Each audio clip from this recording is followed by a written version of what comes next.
This program is brought to you by Link TV for educational and non-commercial use only.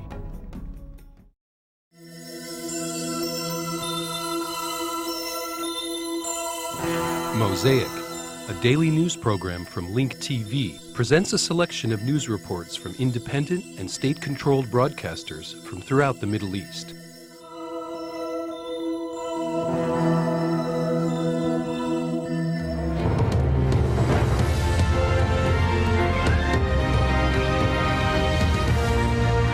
Hello and welcome. The US President Barack Obama is pledging support for a two-state solution to achieve Middle East peace, but there was no mention of a separate Palestinian state from the Israeli Prime Minister, Benjamin Netanyahu. Well, these differing diplomatic views emerged during the leaders' first talks as heads of government.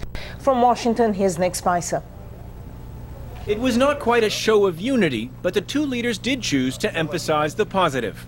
U.S. President Barack Obama said he wanted Israel to work towards a two-state solution, and now is the time to strike.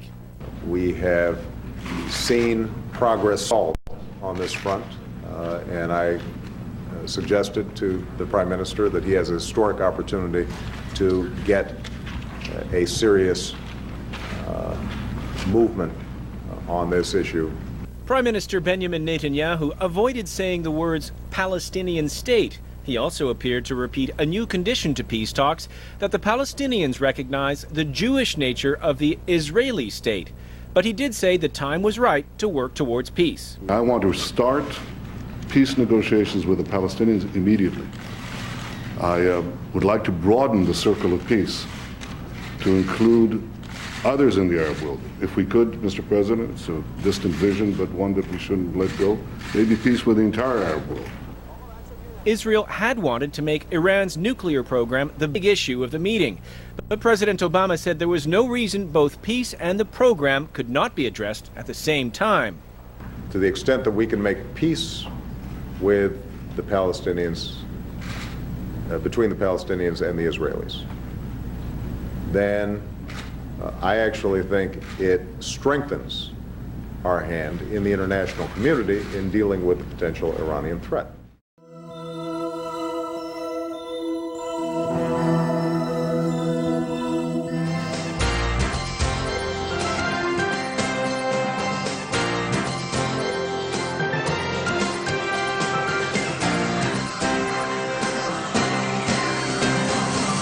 Today marks 44 years since Israeli spy Eli Cohen was executed in Damascus.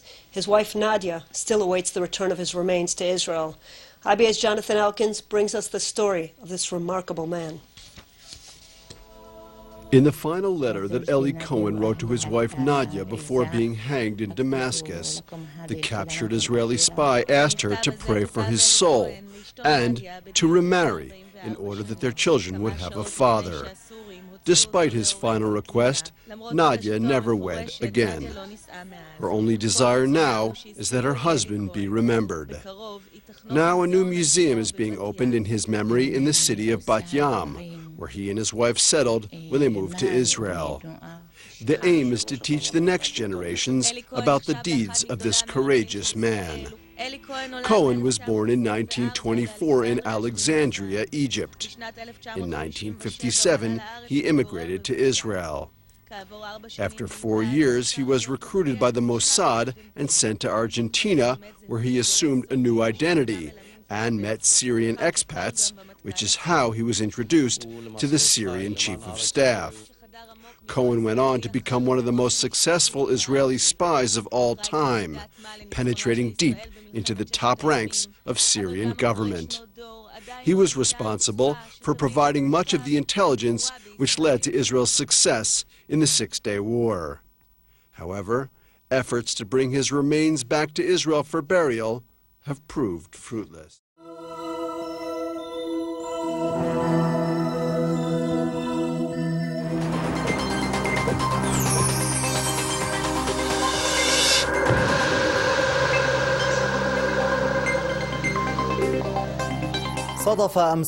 International Workers' Day coincided with the unique conditions that Palestinian workers endure living under the Israeli occupation, in addition to other conditions. Our colleague Imran Zakarna met with many of these workers at the places where they work and provided us with this report. Each year in the beginning of May, the world celebrates International Workers' Day. Workers and their advocates evaluate working conditions, the status of their rights, and whether labor laws are being implemented.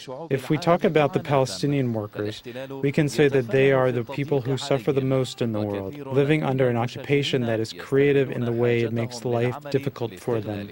Many employers take advantage of the fact that Palestinians need to work by exploiting them.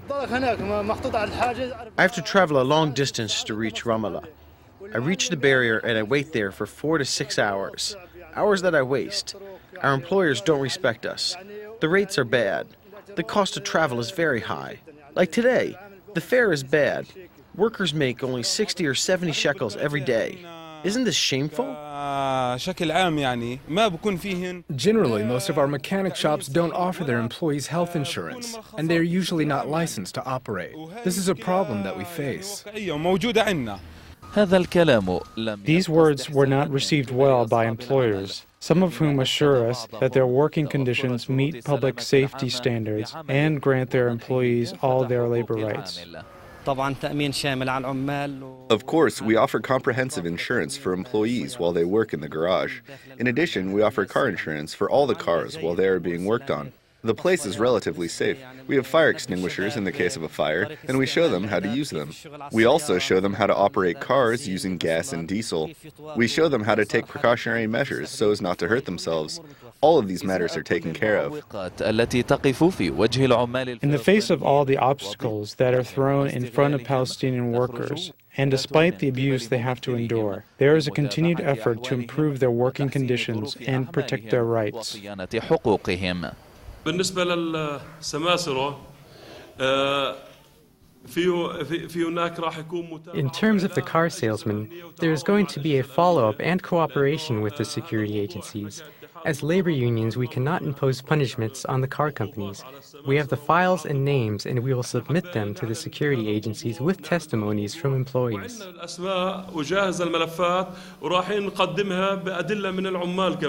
جهاز الإحصاء الفلسطيني كشف في تقرير له A Palestinian census revealed that the number of workers in the Palestinian territories has reached 648,000, and the amount of those unemployed has reached 227,000 in the same year, which is equal to 35% of the total number of workers. The unemployment rate for 2007 and 2008 was 21%. In the Gaza Strip, the unemployment rate was 37% in the same year.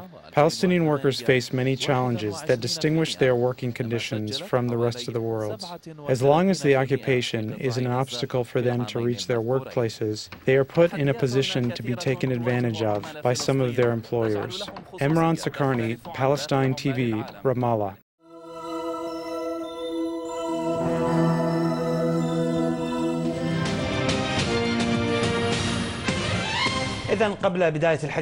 We will watch this report on the ground, which looks at the elections, the opinions and the hopes of the Kuwaiti people, and their elected representatives of the Ummah Council. The voting booths have closed. The Kuwaiti public is waiting for the results of the elections. People throughout the country are anxious to know who will represent them in the parliament. There is hope for a legislative body that will finish its term without crisis or conflict, and that it will end without being dissolved, which disillusioned many people, which resulted in a lower voter turnout in these elections. I think that our experience was enough for the Kuwaiti public to choose its representatives correctly. If the troublemaking representatives return to the council, some people will see this as a crisis, while others will not. There is a possibility that they may return. But what have they learned from this phase, and what lessons have they learned? If the troublemakers return, God willing, we will confront them. After some representatives lost hope and were not able to give women their full rights, some people expected that Kuwaiti women would be elected to the parliament and that they would have more luck in these elections. This is the opposite of what happened in the previous elections when women were opposed to other women.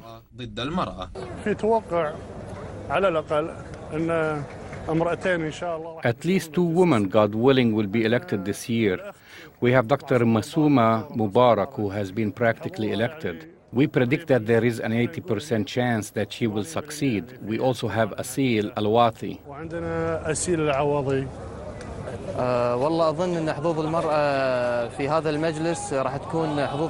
I think that the women's luck in this council will be much better, especially since women and former members were not as lucky in the last council. The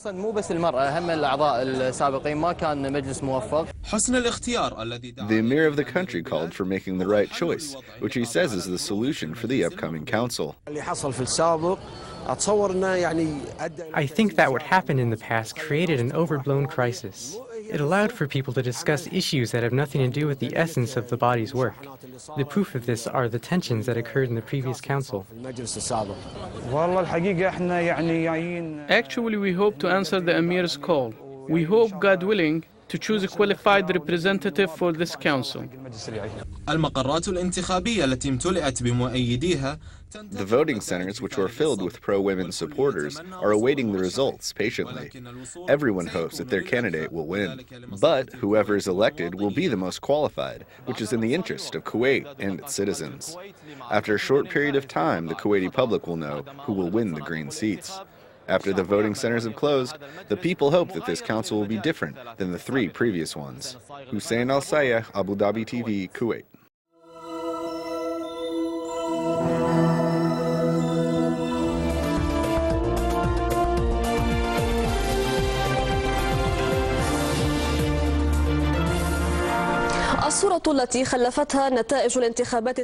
The picture painted by the legislative elections in Kuwait has opened the door to many questions.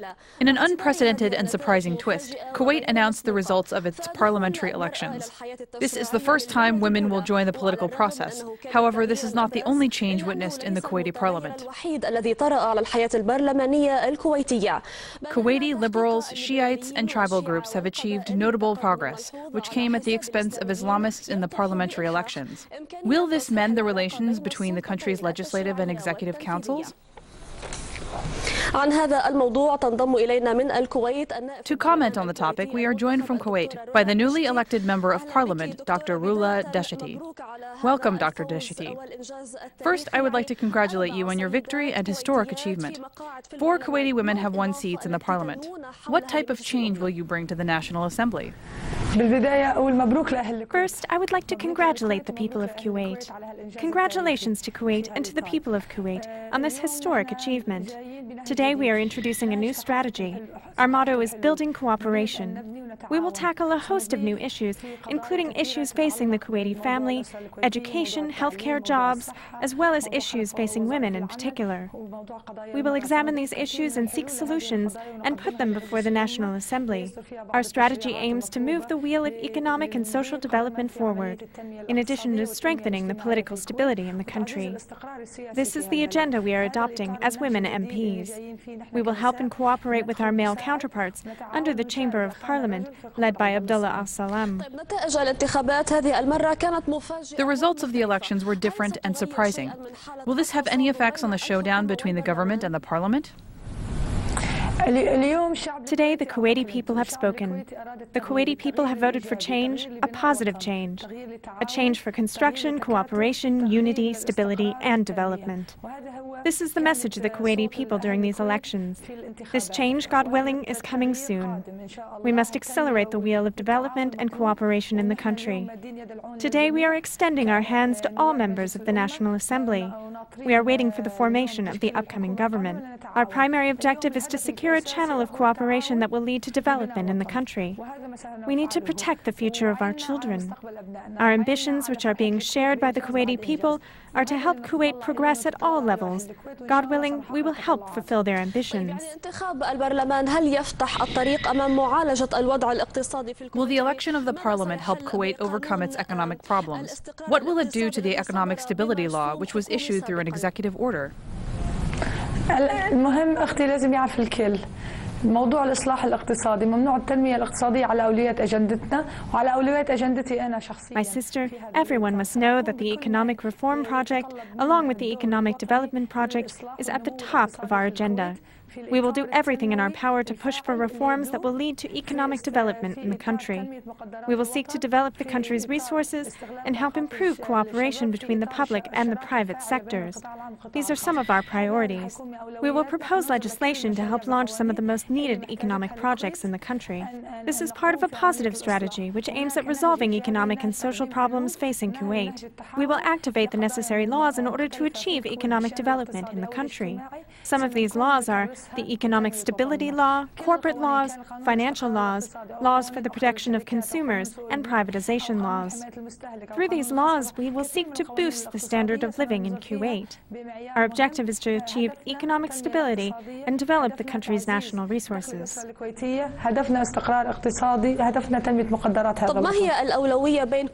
Dr. Dashati, among these issues, which will you be focusing on? Me, personally, there are several issues at the top of my agenda. We have introduced an election program which has won voters' confidence. The program focuses on the welfare of the Kuwaiti family and economic reforms. Through the program, we are seeking to create jobs and improve the education and healthcare systems in the country. In addition, we are seeking to protect women's constitutional rights. My dear sister, several work committees have begun work simultaneously on these issues. We will submit them to the National Assembly as soon as they are completed. Today, Kuwait is very joyful. Kuwait and the sons of Kuwait want to give and cooperate and make change.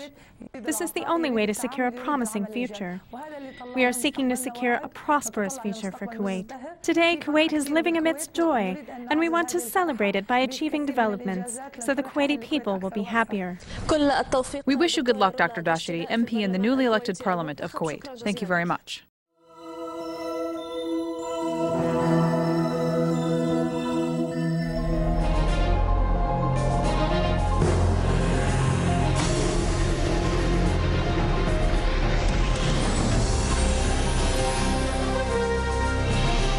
The Pakistani Prime Minister, Yusuf Rida Gilani, called on Pakistani political forces to support the army in its mission in the Swat Valley. The Pakistani Islamic forces, particularly the Jamal al-Islamiyya, expressed their opposition to the military operations that the army are carrying out there. Al Jazeera correspondent Ahmad Zaidan has this report from Islamabad about the division among Pakistani political parties and the ongoing events in Swat. According to many people, Pakistani Prime Minister Yusuf Rida Gilani's invitation to the various political parties to attend a conference to garner support for the operations in the Swat Valley came too late. According to what was leaked about the conference, there appears to be differing positions over the military operations between the Islamists and others.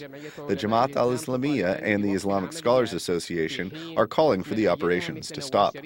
Meanwhile, those who support them, like Nawaz Sharif and others, are calling for a halt of U.S. air raids. The Prime Minister called for supporting the military operations. Unless the people and political parties come out to play their genuine role for the solution to the issue of Swat, no durable solution can be found. As usual, the Pakistani public is divided. I think that it would have been much better and we could have avoided what is happening now if the Taliban had been a little slower to act. Ahead of the conference, the leader of the army met with leaders of the parliamentary political blocs to explain the military position. However, there are growing fears that the fighting will shift to the tribal areas of Waziristan, especially after threats by the armed fighters and the promise by the president. Maintaining a nuclear balance continues to cause anxiety in the West, but experts say such fears are unwarranted. This linkage between political turmoil and nuclear arms seems highly unjustified. This is what both political and military leadership say.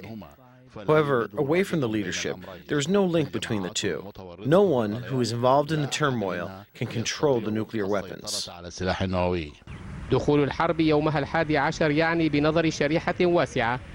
To many people, the fact that the war has entered its 11th day means that it will not be a short war, and that the country must prepare for a possible long-term war of attrition. Pakistan faces some serious challenges amidst growing fears that the battle in Swat will be drawn out, and as the U.S. withdraws its financial support to the country, claiming that this is Pakistan's war. Ahmad Zaidan, Al Jazeera, Islamabad. Ahmad Zaidan, Al Jazeera, Islamabad.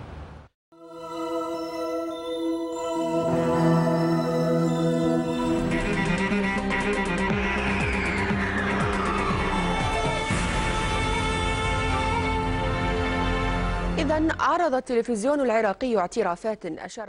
TV has aired the alleged confession of Abu Omar al-Baghdadi, the leader of the so-called Islamic State of Iraq. The alleged suspect said that his organization is operating based on given instructions. He further said the financing sources are internal and external from Egypt, Saudi Arabia, and Syria.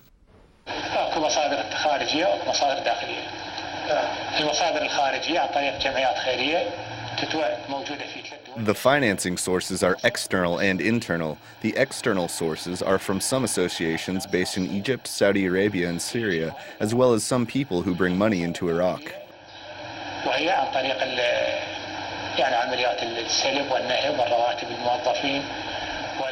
There are also internal sources derived from theft or stolen from the salaries of employees, in addition to money derived from contractors. There's a lot of money in Iraq.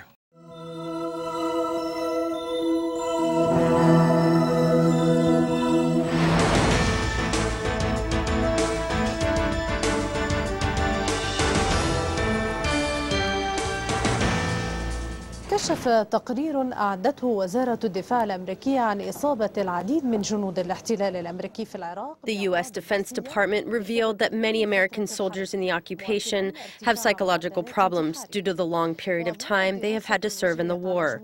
A study done on the soldiers in Iraq concluded that 1 out of every 10 American soldiers supports the use of torture to obtain information.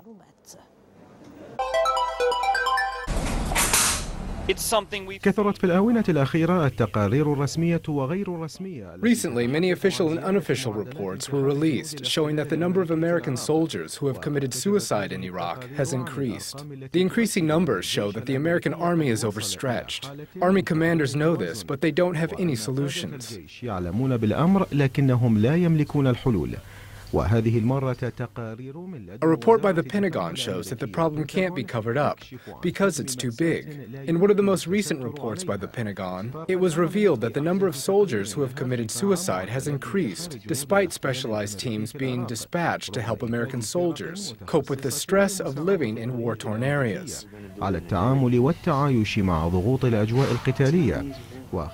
According to a study by a team that was assigned with the mission of monitoring the health conditions of American soldiers, it was found that the soldiers who tend to stay longer fighting tend to have serious psychological problems. It's hard. You know, it's hard in Iraq. I can no longer stay here. I've done my best to cope with this reality, but I can no longer do it. ووفق هذه الدراسة فإن عينة من الجنود وقوات المارينز أساءوا معاملة. According to the same study, some soldiers and Marines mistreated Iraqi civilians and even destroyed their property, even though it was unnecessary to do so. The study was conducted when the occupation army was facing a series of issues, including the killing of civilians by American soldiers. The study pointed out American soldier Stephen Dale Green, who raped a young Iraqi girl and killed her along with her family, as well as U.S. Sergeant John M. Russell, who killed 5 of his colleagues inside a mental health clinic in Baghdad. I'm sure he was under a lot of stress. I'm sure he was under a lot of stress because he had to serve in Iraq for a long time. This made him commit this crime against his colleagues. According to the latest census that was conducted by the Pentagon pertaining to the psychological health of American soldiers in Iraq, 1/3 of soldiers and Marines suffer from stress and depression, which pushes most of them to commit suicide or commit acts of terror against civilians.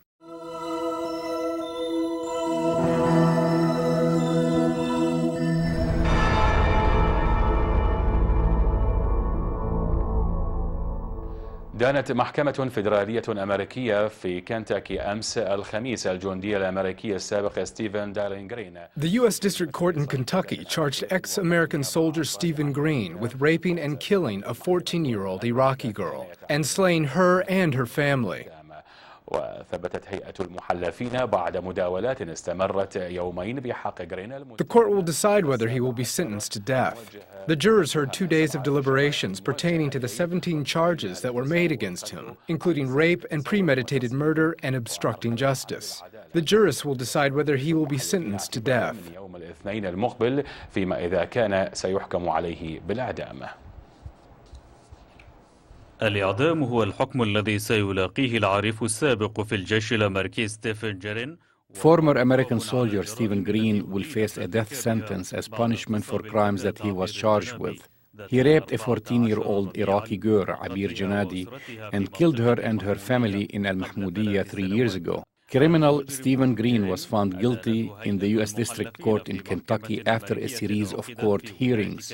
The court hearings focused on the incident where he and 4 others from his team in the American Occupation Army raped the young girl, Abir Janadi, in Al-Mahmoudiyya in southern Baghdad. He then burned the home to destroy the evidence in March 2006. وقتلها مع عائلتها قبل أن يحرق منزلهم لإخفاء معالم الجريمة. The 4 other soldiers who helped him carry out his ugly crime received prison sentences ranging from 5 to 110 years for their role in the criminal attack in Al-Mahmoudiyya 3 years ago. ما بين 5 سنوات و110 سنوات لتورطهم في الاعتداء الإجرامي الذي شهد. Assistant U.S. Attorney Brian Scarrett described the horrible details of the crime and quoted the perpetrator when he once bragged about his crime at a barbecue, saying that what he did was to horrify people. This compelled the Assistant U.S. Attorney to yell inside the courtroom, saying that what the killer soldier did has never been done before. داخل قاعة المحكمة أن ما فعله الجندي القاتل لم يفعله أحد من قبله. He said that terrorists had not even committed such a heinous crime like the one committed by Stephen Green. This ugly crime that was committed by this ugly American soldier, raping and killing the young Iraqi girl Abir, is one of the reasons why the Iraqi journalist Muntazar al-Zaidi threw his shoe at former President Bush. الرئيس الأمريكي جورج بوش بحذائه، ولكن تفاصيل إحراق الجثة التي مثل بها والانتهاك الصارخ. The young girl's body, which he mutilated, whose purity he violated, along with killing Abir and her family, will remain imprinted in the minds of Iraqis forever. Abir's soul will always hunt its killers, and she will receive justice in the afterlife. أقدمت قوة أمريكية الليلة الماضية على قتل طفلة غربي الموصل وذكر مصدر. American forces killed a young Iraqi girl in western Mosul last night. According to a police source in the province of Nineveh, a 12-year-old was killed when American forces opened fire randomly in Ras al-Jada in western Mosul. The American army did not comment on the incident. Get more news about the Middle East online at linktv.org/Mosaic. The Mosaic webpage offers a complete archive of Mosaic programs, program transcripts, the Mosaic video podcast, and the Mosaic Intelligence Report, a weekly analysis of the hottest stories from the Middle East. The views expressed on Mosaic are those of the participating broadcasters, not Link TV or its sponsors. The production of Mosaic is made possible with the support of viewers like you. Thank you.